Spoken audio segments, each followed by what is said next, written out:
Hi friends, welcome to my channel English with Pooja. Learn English, love English.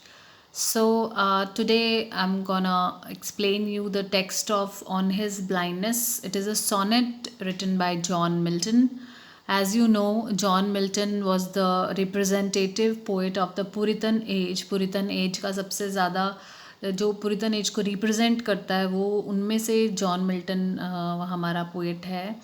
और इसने ये जो sonnet लिखा है ये मैं एक्सप्लेन करूँगी, पर before that I would like to explain few important points relating to this work. सो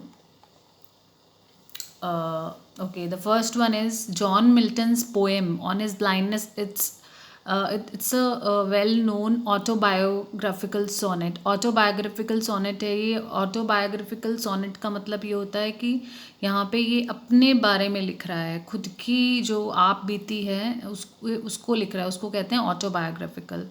और दूसरा क्या है, ये लिखा गया है पेट्रार्कन सोनेट के स्टाइल में. अब आप कहेंगे पेट्रार्कन सोनेट क्या है? Petrarchan sonnet as you know Italian priest था पेट्रार्क, उसने ये डेवलप किया था पेट्रार्कन सोनेट.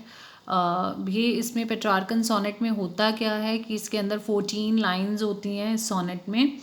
और इसका सिस्टम ये रहता है कि जो स्टार्टिंग की 8 लाइंस होती हैं जिसको हम ऑक्टेव बोलते हैं, वो उसके अंदर पोइट क्या है, कोई ना कोई एक क्वेश्चन रेज करता है या फिर एक प्रॉब्लम रेज करता है. एंड द रिमेनिंग 6 लाइंस, और जो बची हुई 6 लाइंस हैं उसको सेस्टेट बोला जाता है. उसके अंदर पोइट क्या उस प्रॉब्लम का सोल्यूशन बताता है. और ये जो पोएम है ऑन हिज ब्लाइंडनेस, जो सोनेट है, ये पेट्रार्कन सोनेट से थोड़ा सा थीम में थोड़ा सा डिफरेंट है. कैसे? पेट्रार्कन सॉनेट्स क्या होते हैं, जनरली डील करते हैं लव पोएम्स से, लव से रिलेटेड होते हैं.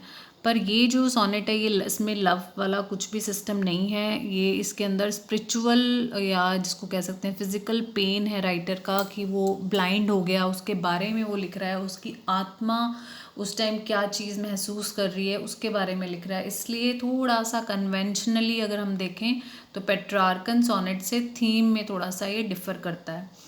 फिर ये पोएम इसने फर्स्ट पर्सन नरेशन में लिखी है. ये बोल रहा है व्हेन आई कंसिडर, यहाँ से स्टार्ट होती है, when I consider how my light is spent. तो ये फर्स्ट पर्सन नरेशन है. Where the poet laments about his loss of sight, कि वो अंधा हो गया, इसके बारे में वो दुख प्रकट कर रहा है. इसमें हमें ये भी जानना ज़रूरी है कि मिल्टन की आईसाइट कब उसने खोई थी, 1652 में, when he was 44 years old. वो मिडिल एज तक भी नहीं पहुंचा था तब उसकी आईसाइट चली गई थी. He wrote his this poem in 1655. उसने 1655 में ये पोएम लिखी थी. अब राइम स्कीम की अगर बात करें तो पोएम की राइम स्कीम है ABBA, ABBA, CDE, CDE. ये जब हम टेक्स्ट करेंगे तो आप और अच्छे से देख सकते हैं, यही पेट्रार्कन सोनेट्स की राइम स्कीम होती है. अब इसमें आगे ही बोल रहा है but the division between sestet and the octave is not neat as in an Italian sonnet. The sentence of the sestet begins on the line of the octave itself. अब क्या होता है कि इटालियन सोनेट के अंदर क्या होता है, सेस्टेट की 6 लाइनें एकदम अलग होती हैं, ऑक्टेव की 8 लाइंस एकदम अलग होती हैं. पर इस सोनेट के अंदर कह रहा है कि जो डिवीजन है वो नीट नहीं है. यानी कि मतलब क्या है कि जो सेस्टेट का जो सेंटेंस है, जो लास्ट की जो 6 लाइंस का पहला सेंटेंस है, वो ऑक्टेव की ही लाइन से स्टार्ट हो रहा है. उसके बाद हम बात करें अगर इसकी लिटरेरी डिवाइसेस की, तो इसके अंदर आपको पन भी देखने को मिलेगा लाइट वर्ड पे. फिर इसमें पर्सोनिफिकेशन है पेशेंस का, उसको पर्सोनिफाई किया गया एज अ ह्यूमन बीइंग. ये मैं भी सारा एक्सप्लेन करूँगी आपको. और उसके बाद एलिट्रेशन भी है इसमें, मैंने हाईलाइट किया हुआ है, आप देख सकते हैं. Days, dark, world, white, that, talent में my, maker, labour, like, patience, prevent. Hyperbole है. हाइपरबोल होता है जहाँ पे हम बढ़ा चढ़ा के कोई चीज़ बोलते हैं. Thousands at his bidding speed, के बहुत ही कितने सैकड़ों उसके इशारे पे चल रहे हैं, तो ये हाइपरबोल है. फिर इसकी जो थर्ड लाइन है ऑक्टेव की, उसके अंदर 2 एल्यूजन्स हैं बाइबल के, वो भी मैं एक्सप्लेन करूँगी अभी आपको. फिर बेंट सोल, इसके अंदर एक मेटाफर यूज़ किया गया है. अब हम करेंगे इसका, ये जो सारे थे इम्पॉर्टेंट पॉइंट्स थे, अब हम इसका करेंगे पूरा text line to line with literary devices. Okay, first line देखते हैं हम। फर्स्ट लाइन में when I consider how my light is spent, ये कह रहा है कि जब मैं सोचता हूँ कि how my light is spent, यहाँ पे जो लाइट वर्ड है, दिस लाइट वर्ड, ये जो लाइट वर्ड है, लाइट यहाँ पे पन है लाइट के ऊपर, दो चीज़ों की तरफ रेफर कर रहा है। लाइट इज स्पेंट यानी मैं अंधा हो गया हूँ, कैसे मेरी आँख की रोशनी चली गई है, और दूसरा अभी तक उसकी लाइफ को रेफ़र कर रहा है, अंधा होने से पहले जो उसकी लाइफ थी उसकी तरफ इशारा कर रहा है।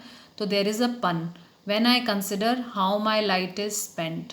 तो पहली लाइन को अगर हिंदी में समझना है तो मीनिंग सिंपल सा यही है कि जब मैं सोचता हूँ कि कैसे मेरी ज़िंदगी बीती, या जब मैं सोचता हूँ कैसे मेरी आँखों की रोशनी चली गई। और लिटरेरी डिवाइसेस या कुछ लिटरेरी फॉर्म में बात करें तो फर्स्ट पर्सन नरेशन है, आई अपने बारे में बात कर रहा है, ऑटोबायोग्राफिकल है, फिर लाइट पे यहाँ पे पन है, फिर यहाँ इसने सबॉर्डिनेट क्लॉज से शुरू किया है sentence, when I consider. Subordinate clause से जब पोएट कोई सेंटेंस पोएम में शुरू करता है तो उससे एक सस्पेंस क्रिएट हो जाता है, तो ये भी एक ड्रामेटिक इफेक्ट बढ़ाने के लिए यूज़ किया जाता है।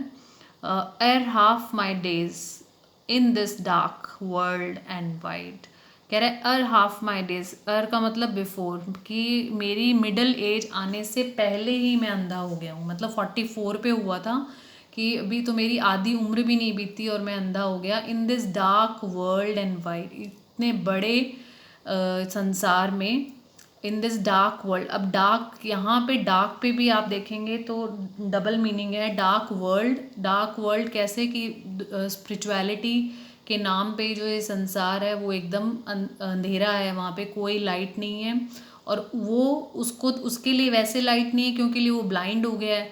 तो दोनों तरीके से डार्क वर्ल्ड, तो दो इसने इशारे किए हैं इधर। And that one talent which is death to hide, अभी कह रहा है कि और वो एक टैलेंट, उसके पास टैलेंट क्या था जॉन मिल्टन के पास, पोइटिक कॉम्पोजिशन करने का, पोइम्स लिखने का।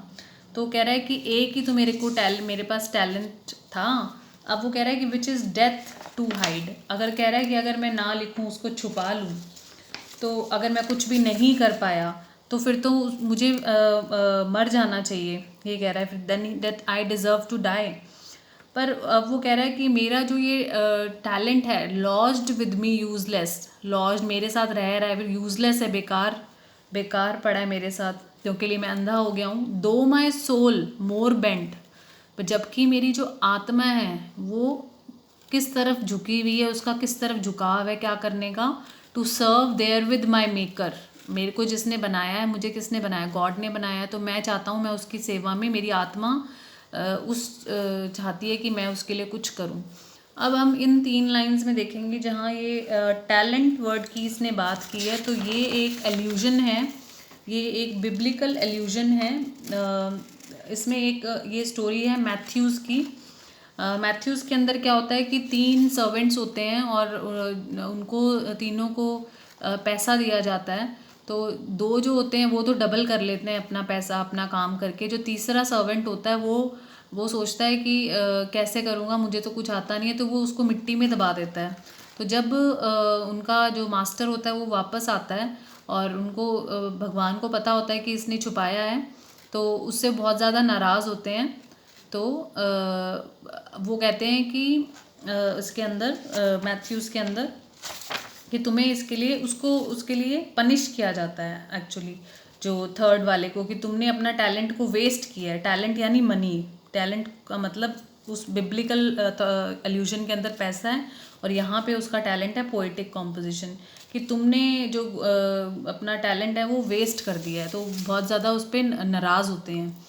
तो इसलिए यहाँ पे टैलेंट जो वर्ड है ये बिब्लिकल एल्यूजन है, उसकी तरफ इशारा कर रहा है। मैथ्यूज़ इसमें था। अब ये जो है बेंट सोल, ये माई सोल मोर बेंट, अब कोई आत्मा तो झुकेगी नहीं, ये क्या है, ना ही यहाँ पे लाइक और एज वर्ड का इस्तेमाल हुआ है, तो सिमिली भी नहीं है, तो this is a metaphor. Bent soul ये मेटाफर है, कंपैरिजन किया गया है कि सोल का झुकाव, मन मतलब मेरा मन है ये करने का, उसका इसने कंपैरिजन कर दिया बेंट वर्ड से। तो this is a metaphor. And present, अब वापस आते हैं अपनी 5th लाइन पे, and present my true account lest he returning chide, chide का मतलब होता है डांटना। कह रहा है and present my true account, और मैं मेरा जो सही जो मैं कर रहा हूँ, मेरा जो जितना भी मैंने काम किया है तो वो मैं अपना पोइट्री के थ्रू भगवान को बताऊँ कि मैंने ये सब कुछ किया है। तो कहीं भगवान उसको डांटे ना कि भाई तुमने तो अपना काम ही नहीं किया जो तुम्हें टैलेंट दिया गया था, जैसे मैथ्यूज़ वाले में हुआ था बिब्लिकल एल्यूजन में, वैसे ही वो यहाँ पे कह रहा है कि कहीं वो मुझे डांटे ना। तो उसके बाद कहता है doth God exact day labour light denied.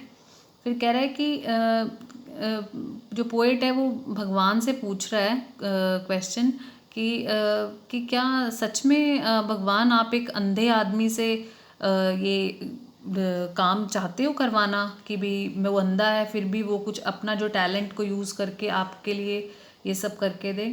तो पर अब यहाँ पे क्या है, but patience to prevent that murmur soon replies. अब क्योंकि लिए जो जॉन मिल्टन जो पर्सन है वो था ही बाय नेचर वेरी पेशेंट आदमी, बहुत ही जिसको कहते हैं कि धीरज वाला धैर्य वाला इंसान था। तो उसके अंदर जो पेशेंस है, अब यहाँ पे देखो पेशेंस को पर्सोनिफाई कर दिया गया है कि वो एक इंसान का रूप ले लेती है और अंदर से जवाब देती है कि अरे भगवान को तुम्हारे किसी इंसान के काम की या उसके खुद के जो टैलेंट उसने जो तुम्हें दिए हैं उसकी भगवान को कोई ज़रूरत नहीं है। Who best bear his mild yoke they serve him best. अब ये कह रहा है माइल्ड योक का यहाँ पे क्या मतलब है। माइल्ड का मतलब होता है हल्का, और योक का मतलब होता है, वैसे तो लिटरल मीनिंग ये होता है इसका कि जो बैल और गाय के गले में जो एक वो डाला जाता है उनको पकड़ने के लिए, उसको कहते हैं योग कहते हैं। तो ये क्या बता रहा है कि भाई जो भगवान हमें जो भी सफरिंग्स या हमें कुछ भी जो लिखा होता है हमारी किस्मत में हमें जो भुगतना होता है वो हम उसका सब कुछ कर लेते हैं, वैसे उसकी लाइफ जी लेते हैं अपनी लाइफ अच्छे से, तो वो हम उस वे में उसको सबसे अच्छे से सर्व कर सकते हैं। अब कह रहा है हिज स्टेट इज़ किंगली, कह रहा है वो तो राजा है, उसके तो इतना बड़ा राज है। Thousands at his bidding speed, उसके एक इशारे पे इतने सैकड़ों लोग भाग रहे हैं, उसके जो दूत हैं वो इधर उधर अपना काम कर रहे हैं। And post over land and ocean without rest. अब ये कह रहा है कि वो तो एक यहाँ पे गॉड का कंपैरिजन एक किंग के जैसे हुआ है कि उसके तो इतने सारे राज्य हैं और उसके पास इतने लोग हैं उसका काम करने के लिए, तो वो तो बिना आराम किए अपनी ड्यूटीज़ जो हैं जो उनको अलॉट की गई हैं उसको पूरा कर रहे हैं। तो अब वो कहता है कि they also serve who only stand and wait, पर खाली सिर्फ वो लोग नहीं हैं कि जो भगवान का कुछ कर रहे हैं वो ही सर्व कर रहे हैं। दे ऑल्सो सर्व, वो भी सर्व करते हैं भगवान को, वो भी उसकी सेवा में तत्पर हैं। Who only stand and wait, वो लोग जो सिर्फ खड़े हैं और इंतज़ार कर रहे हैं। इंतज़ार करना यानी कि जो लोग अपने लाइफ के ट्रायल्स को हिम्मत से फेस कर रहे हैं, जो भी उनके सामने प्रॉब्लम्स आ रही हैं उनको फेस कर रहे हैं, वो भी गॉड की सेवा में तत्पर हैं, गॉड की सेवा कर रहे हैं। अब आप यहाँ देख सकते हैं कि स्टार्टिंग की 8 लाइन्स 1 2 3 4 5 6 7 8 यहाँ पे क्वेश्चन था, फिर 1 2 3 4 5 6, अब ये जो 6 लाइन्स हैं इसके अंदर उसने खुद ने रिप्लाई दे दिया अपनी प्रॉब्लम का। तो ये जो इसकी पूरी थीम है, थीम यही है कि वो अपना दुख प्रकट कर रहा है कि अपनी लॉस ऑफ आईसाइट के ऊपर, और फिर वो हिम्मत भी खुद ही जुटाता है कि नहीं मैं भी गॉड को सर्व करूँगा, जो भी मैं कर सकता हूँ वो मैं करूँगा।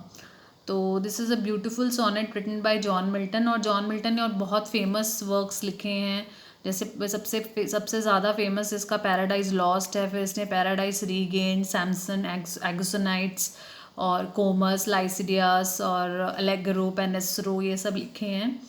तो आई होप आपको ये बहुत अच्छे से समझ में आ गया होगा। और इसका आप मेरे ब्लॉग में इसकी पूरी समरी आपको इंग्लिश में मिल जाएगी. And thank you so much for watching. If you like the video, please share and subscribe. Thank you so much.